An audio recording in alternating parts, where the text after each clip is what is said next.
Salam jemaat yang dikasihi Tuhan. Dalam Bersyukur pada pagi hari ini masih Tuhan memberikan kita suatu kesempatan yang indah untuk bisa bersama-sama merenungkan kebenaran firman Tuhan. Saya mengajak jemaat untuk bisa membuka kitab kita di dalam kitab Daniel. Kita akan membahas satu tema menarik ya. Temanya pada pagi hari ini berani dalam iman. Jadi saya bahas di dalam Daniel pasal 2. Sebenarnya ini dari ayatnya yang pertama sampai ayatnya yang ke-30, tapi saya ambil dari ayat 13 saja sampai ayatnya yang ke-30 ya. Meskipun nanti di dalam penjelasan saya akan membahas sedikit dari ayat pertama sampai ayatnya yang ke-12 itu. Saya akan membacanya bagi kita semua di ayat yang ke-13. Saya membaca di dalam TB2. Ketika titah dikeluarkan supaya orang-orang bijaksana dibunuh, Daniel dan teman-temannya pun dicari untuk dibunuh. Lalu dengan cerdik dan bijaksana, Daniel berkata kepada Arioch, kepala pengawal raja yang telah pergi untuk membunuh orang-orang bijaksana di Babel. Katanya kepada Arioch, pejabat kerajaan itu, mengapa titah yang begitu keras ini dikeluarkan oleh raja? Arioch pun menjelaskan alasannya kepada Daniel. Daniel menghadap raja dan meminta supaya ia diberi waktu untuk memberitahu makna mimpi itu kepada raja. Kemudian Daniel pulang dan memberitahukan hal itu kepada Hananya, Misael dan Asaria teman-temannya, supaya mereka memohon kemurahan hati dari Allah semesta langit mengenai rahasia itu, agar Daniel dan teman-temannya tidak dilenyapkan bersama orang-orang bijaksana lain di Babel. Rahasia itu disingkapkan kepada Daniel dalam suatu penglihatan malam.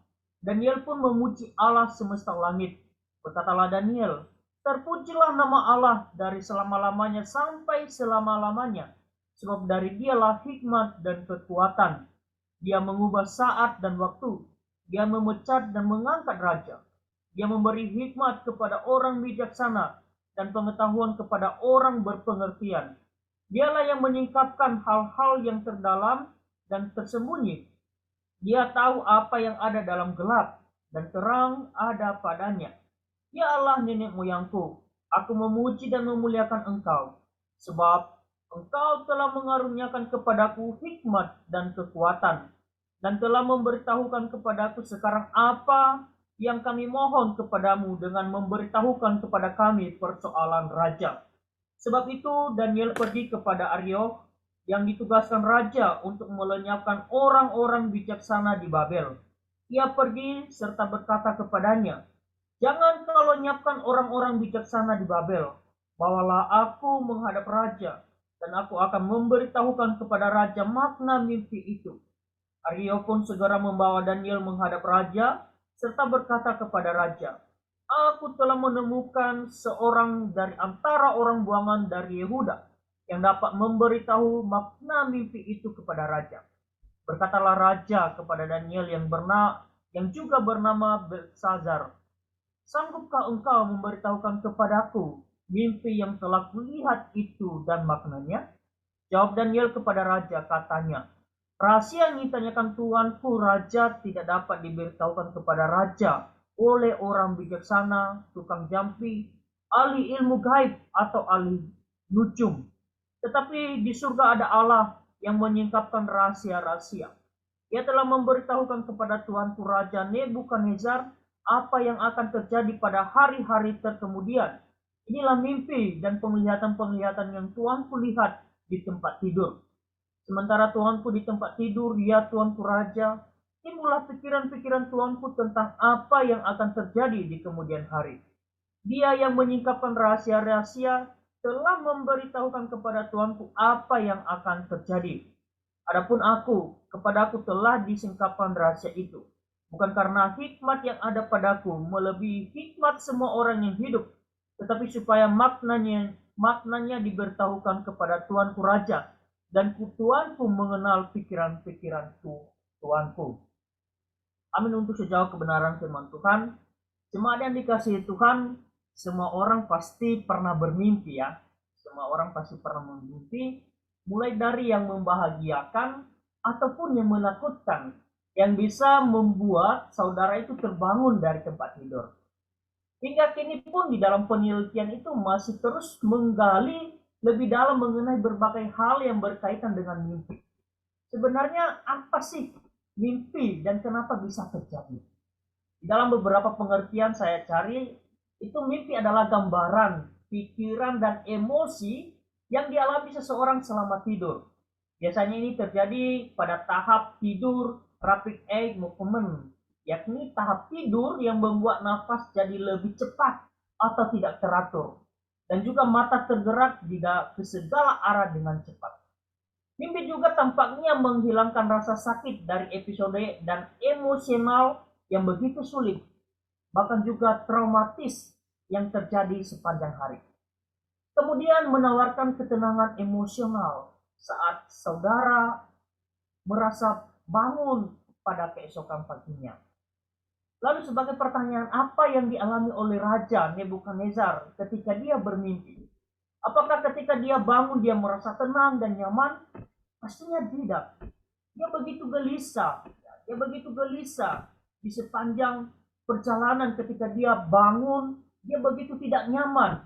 Diceritakan bahwa dia begitu gelisah dan tidak dapat tidur lagi begitu.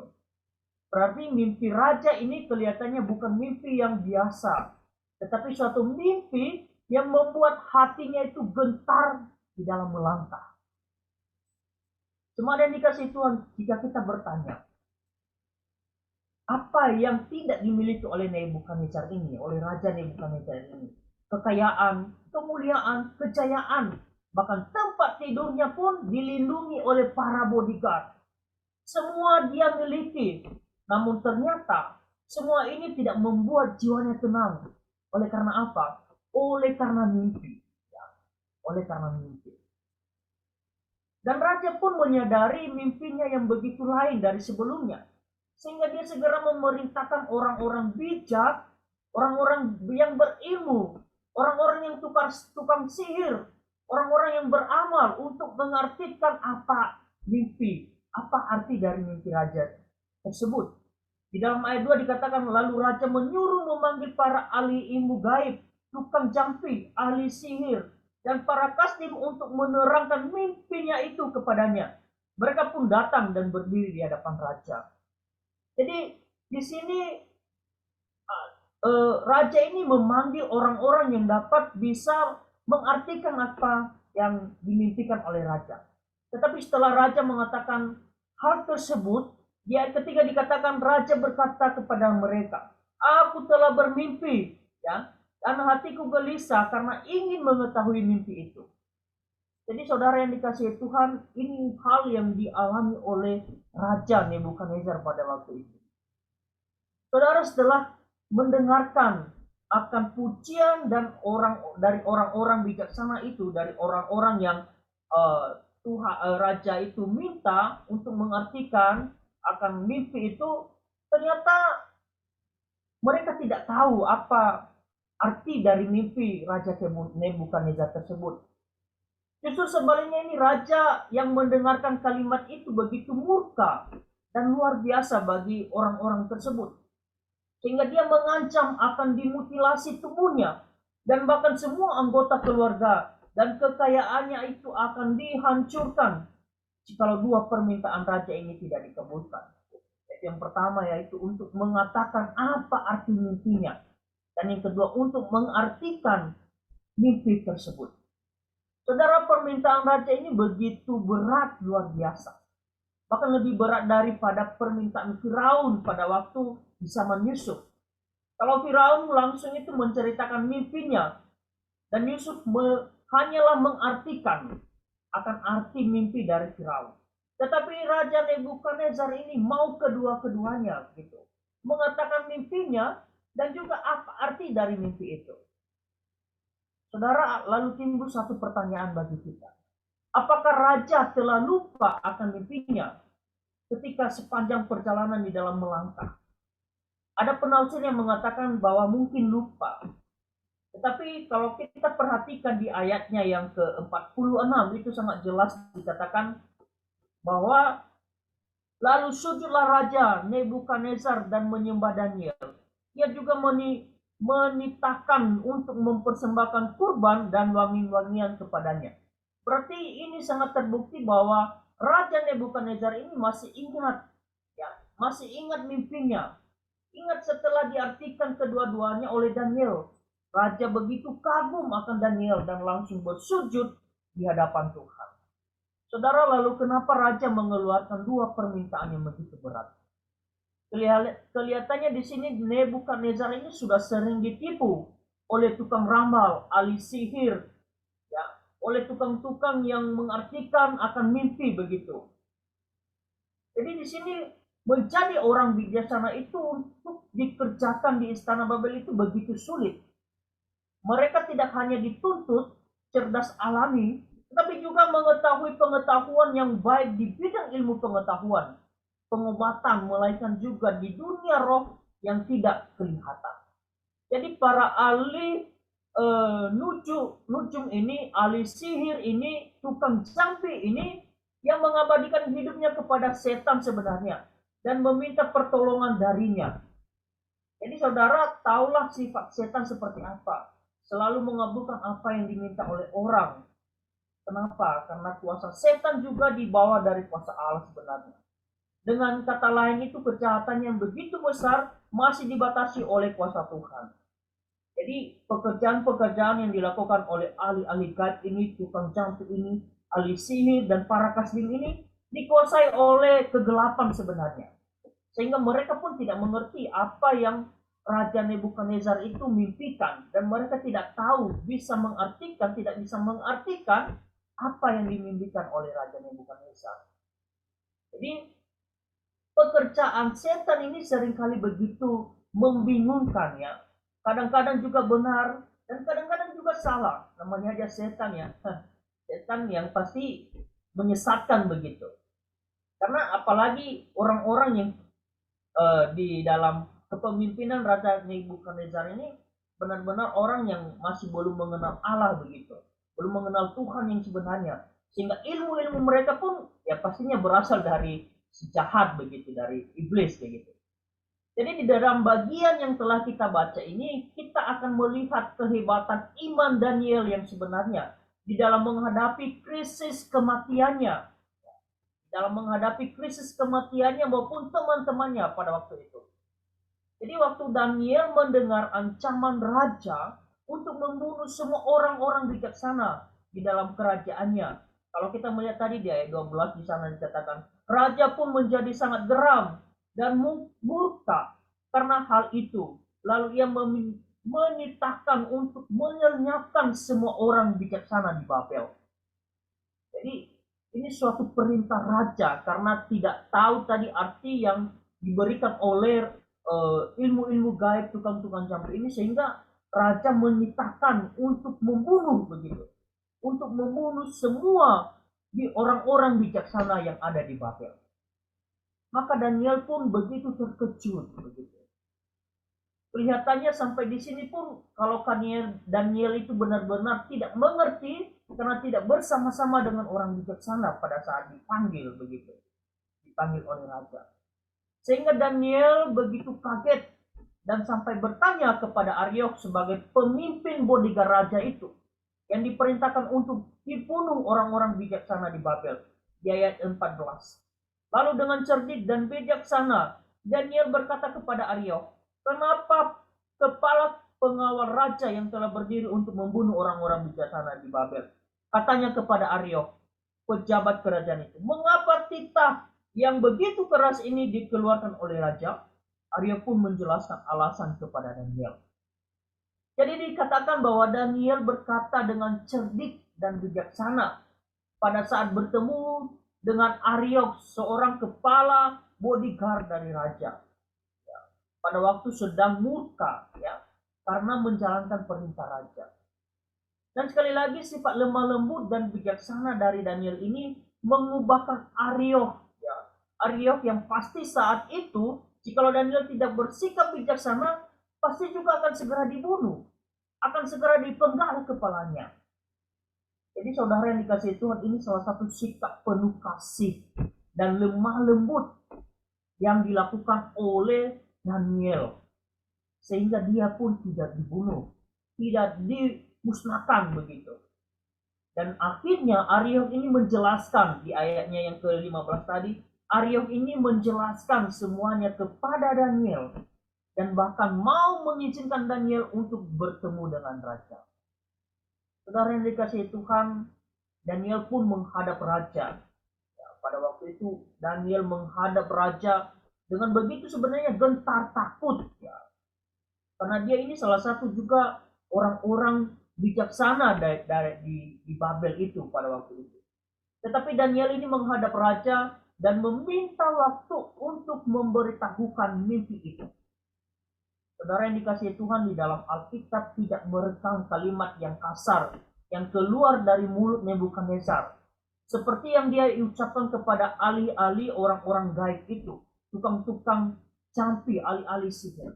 Tetapi kelihatannya waktu Daniel ini menghadap raja, dia begitu baru ingat bahwa dia adalah remaja yang begitu muda, remaja buangan bersama dengan 3 temannya yang dapat memiliki kecerdasan dari semua berilmu orang-orang ilmu pada waktu itu. Di dalam, kalau kita melihat di dalam Daniel pasal 1 ayat 20. Mungkin juga disambut oleh Raja Nebukadnezar itu dengan penuh keheranan. Ya, dia mungkin dalam pemikiran bahwa ini anak yang masih muda, ya, anak yang begitu muda. Bagaimana dia bisa mengartikan akan arti mimpi saya? Tetapi Raja Nebukadnezar di sini dia menerima Daniel dengan begitu baik. Yang hebatnya juga dia mungkin berpikir orang yang telah tua, orang yang sebelum-sebelumnya bisa mengartikan, bisa melakukan segalanya. Orang yang bisa seperti orang-orang yang berilmu tadi di tukang jampi tadi bisa melakukan segalanya. Masa anak kecil bisa melebihi dari mereka? Mungkin pemikiran Raja Nebukadnezar pada waktu itu. Tetapi di dalam sisi itu Allah bekerja kepada Daniel. Allah bekerja kepada Daniel sehingga dia memberanikan diri untuk ketemu dengan Raja Nebukadnezar pada waktu itu. Maka ketika dia bertemu dengan Raja Nebukadnezar, dia mendengarkan apa yang Nebukadnezar mimpikan, maka apa yang dilakukan oleh Daniel? Maka acara apa yang dilakukan oleh Daniel pada waktu itu? Kalau kita perhatikan di dalam ayatnya yang ke-20, di sana dikatakan sebenarnya Daniel itu berdoa kepada Tuhan. Dia berdoa kepada Tuhan setelah dia mendengarkan akan mimpi daripada Raja Nebukadnezar itu. Saudara yang dikasihi Tuhan, doa yang benar itu harus dilakukan dengan sungguh-sungguh dan juga takut akan Tuhan. Dan terlebih penuh hormat kepada Tuhan. Doa juga tidak boleh dipermainkan. Tidak boleh dipermainkan kepada Tuhan. Tuhan Yesus Kristus mengajarkan murid-muridnya itu untuk mengampuni orang lain terlebih dahulu sebelum memanjatkan doa kepada Tuhan. Jadi di sini diperlihatkan setelah Daniel ketemu dengan raja, Daniel pun langsung pulang. Dan dia segera memberitahukan kepada ketiga temannya itu. Ya, kalau kita perhatikan di dalam ayat yang ke-17. Kemudian Daniel pulang dan memberitahukan hal itu kepada Hananya, Misael, dan Azaria, teman-temannya itu. Ya. Jadi yang di sini Daniel ini memberitahukan dia pulang terlebih dahulu setelah dia mendengarkan. Dia pulang, dia memberitahukan kepada ketiga teman-temannya, ya, untuk dapat melihat dan mengetahui apa yang dimimpikan oleh Nebukadnezar ini. Jadi hal yang dilakukan oleh Daniel di sini yaitu berdoa. Dia berdoa kepada Allah. Kalau kita perhatikan di dalam ayat 18, di sini dikatakan supaya mereka memohon kemurahan hati Allah semesta langit mengenai rahasia itu, agar Daniel dan teman-temannya itu tidak dilenyapkan bersama orang-orang bijaksana yang lainnya di Babel. Dan di ayat 19, rahasia itu disingkapkan kepada Daniel dalam suatu penglihatan malam. Ya, Daniel pun memuji Allah semesta langit. Jadi ketika Daniel berdoa kepada Tuhan, bersama dengan teman-temannya itu, maka setelah dia berdoa, dia pun memuji Tuhan. Dia memuji Tuhan, dia memuji Allah yang dia sembah. Kalau kita perhatikan di dalam ayat 20 sampai 23. Ya. Berkatalah Daniel, terpujilah nama Allah dari selama-lamanya sampai selama-lamanya. Sebab dari dialah hikmat dan kekuatan. Dia mengubah saat dan waktu. Dia memecat dan mengangkat raja. Dia memberi hikmat kepada orang bijaksana dan pengetahuan kepada orang berpengertian. Dialah yang menyingkapkan hal-hal yang terdalam dan tersembunyi. Dia tahu apa yang ada dalam gelap dan terang ada padanya. Ya Allah nenek moyangku, aku memuji dan memuliakan Engkau, sebab Engkau telah mengaruniakan kepadaku hikmat dan kekuatan, dan telah memberitahukan kepadaku sekarang apa yang kami mohon kepadamu dengan memberitahukan kepada kami persoalan raja. Jadi saudara, Daniel waktu mendapatkan kesulitan hidup akan kehilangan nyawanya pada waktu itu, dia hanya beriman kepada Tuhan. Dia begitu tenang dan dia begitu bijaksana di dalam mempertanyakan kepada pengawal ataupun bodyguard pada waktu itu. Dan dia hanya berdoa kepada Tuhan, memohon tuntunan Tuhan untuk dapat mengartikan akan arti mimpi dari Raja Nebukadnezar ini. Bahkan setelah dia berdoa, dia pun memuji Tuhan, dia memuliakan Tuhan, dia memohon pimpinan dari Tuhan untuk dapat mengetahui apa yang dimimpikan oleh Nebukadnezar pada waktu itu. Jadi saudara, tindakan yang Daniel lakukan itu setelah berdoa memuji Tuhan, lalu dia juga memberitakan kerajaan Allah kepada Nebukadnezar. Ya, banyak orang Kristen saat ini itu sangat rajin berdoa, memuji Tuhan. Akan tetapi sangat jarang ditemukan mengatakan kebenaran atau dalam arti memberitakan Injil. Kalau kita mengatakan berdoa itu salah, tidak. Memuji Tuhan salah, tidak. Tetapi satu hal yang Tuhan berikan, percayakan bagi kita. Kita harus keluar, memberitakan Injil juga. Ya, sangat menarik di dalam pemuridan hari Rabu kemarin ya. Di situ dimuridkan dan diutus. Setelah kita memuridkan di dalam, kita juga harus keluar, diutus untuk dapat memberitakan Injil, untuk dapat menyatakan kebenaran, untuk dapat menjangkau jiwa-jiwa yang masih belum diselamatkan. Sama halnya yang dilakukan oleh Daniel pada waktu itu. Bukan hanya saja dia mendengarkan, bukan hanya saja dia mau berdoa, memuji Tuhan, tetapi dia mengabarkan juga kabar keselamatan, kabar baik kepada Raja Nebukadnezar. Dia juga memperkenalkan Allah yang dia sembah, itu Allah yang mulia, Allah yang maha tahu, Allah yang maha besar. Sehingga dia dapat menyatakan Allah yang sesungguhnya kepada Nebukadnezar pada waktu itu. Dan dia juga memperlihatkan bahwa ini Allah saya, Allah yang maha mulia, Allah yang melihat dan mengetahui segala apa yang ada. Dan itu suatu hal yang dia lakukan di dalam mengartikan akan raja, mengartikan akan mimpi Raja Nebukadnezar pada waktu itu. Dia menyatakan akan kemurahan Allah kepada Raja Nebukadnezar pada waktu itu. Jadi padahal bagi kita ada waktu juga untuk memberitakan Injil sebenarnya. Tetapi hal ini kita lakukan mungkin karena ada hal-hal yang menjadi penghalang sehingga kita tidak memberitakan akan kebenaran, memberitakan akan kabar keselamatan ini.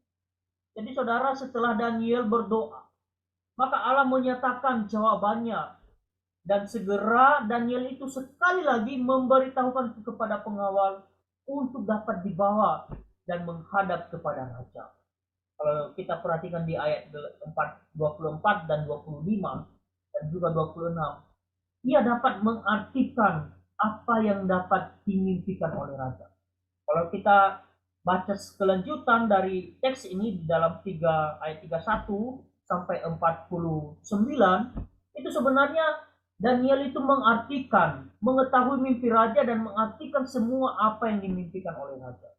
Tetapi yang saya tekankan di sini adalah bagaimana Daniel itu berani ya, dengan imannya kepada Tuhan, berani menyatakan berani menghadap raja.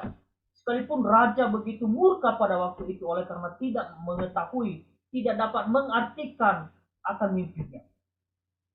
Tetapi saudara yang dikasihi Tuhan, adakah kita sebagai orang-orang Kristen, ketika kita menghadapi kesulitan-kesulitan seperti itu, adakah kita berani mengatakan bahwa seperti inilah Tuhan. Saya mengimani Tuhan yang begitu mulia. Dan kita bisa berani menyatakan bahwa Tuhan yang saya sembah adalah Tuhan yang benar. Tuhan yang begitu mulia. Jadi itu yang dinyatakan oleh Daniel. Jadi keberanian iman Daniel itu benar-benar teruji pada waktu itu. Dia begitu berani oleh karena imannya kepada Tuhan yang benar. Oleh karena imannya kepada Tuhan yang dia sembah. Sehingga dia pun menghadap Raja Nebukadnezar untuk benar-benar menyatakan akan kemuliaan Allah. Sehingga di ayat-ayat selanjutnya kalau kita perhatikan itu, Daniel itu mengartikan akan mimpi daripada raja. Sehingga raja pun sujud kepada Daniel. Sekalipun Daniel ini begitu muda baginya. Orang anak yang masih muda istilahnya. Tetapi dia sujud kepada Daniel. Dia menyembah pada Allah yang benar tadinya. Jadi dalam ayat 249 di sana dikatakan atas permintaan Daniel, raja menyerahkan pemerintahan wilayah di Babel kepada Sadrak, Mesak, dan Abednego. Sedangkan Daniel sendiri tinggal di dalam istana raja. Jadi ini suatu hal yang dilakukan oleh raja. Ketika dia telah mengetahui apa arti mimpinya untuk masa depannya. Dan dia juga mengenal Allah yang benar itu. Allah yang dapat mengetahui setiap apa yang dimimpikan oleh raja. Jadi jemaat yang dikasihi Tuhan, kita mempunyai suatu terobosan di dalam menyatakan kabar keselamatan, kabar baik itu kepada orang-orang yang masih belum mengenal Tuhan.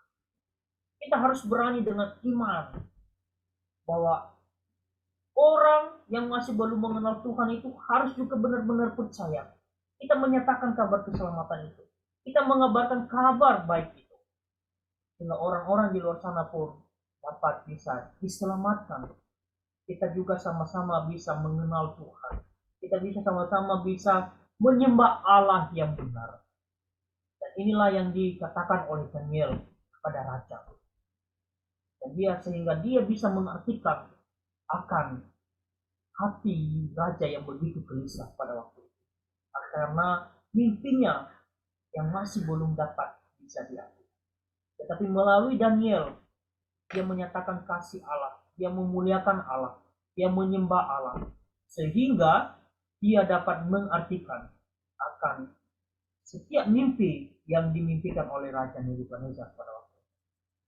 Jadi bagi kita, sekali lagi bagi kita sebagai anak-anak Tuhan, sebagai orang-orang yang telah percaya kepada Tuhan, sebenarnya kita juga berani menyatakan kabar keselamatan.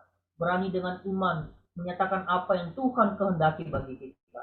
Berani dengan iman untuk dapat bisa memberitakan kabar keselamatan, kabar baik itu bagi orang-orang yang masih belum mengenal Allah. Kiranya firman Tuhan yang begitu singkat pada pagi hari ini dapat menolong kita kembali, dapat mengingatkan kita kembali untuk senantiasa tetap berani, tetap setia, dan tetap memiliki iman yang kokoh di hadapan Tuhan. Mari kita berdoa.